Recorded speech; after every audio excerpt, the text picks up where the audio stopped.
Well, I'm a born collaborator. I like to collaborate. That's one of the things where I can say honestly I'm most happy is when I'm with other musicians and other artists. And it's interesting because when you're making an album, this was I think my 11th album, and it was a new project for a new label. And in a lot of ways, I was kind of at a cornerstone of my career. I'd been at it for 20 years, and 20 years on Capitol, and now a new label with Concord, and trying to figure out what it was that I was going to say, because I've never been one of these guys that just makes a record because it's time to make a record.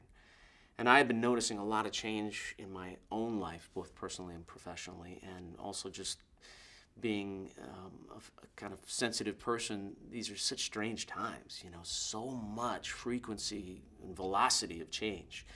So the more people, more artists that I talked to about what I was going through, I realized that everybody's going through that, and not just artists, but everybody in their own way. Your life looks a lot different now than you thought it was going to look like.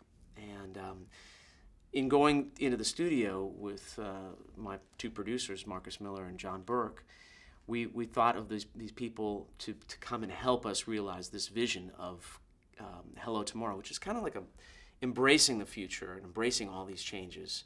And in a way, ironically, finding some comfort in all of the discomfort. And I've been on projects, my own and other projects, where you go out to all these other people and you say, wouldn't it be great to get this guest and this guest, and nothing ever happens. You're pulling teeth. This one, I think it just was a timing thing, and sharing the concept of the Hello Tomorrow project with these other artists, they said, yes, I'm in.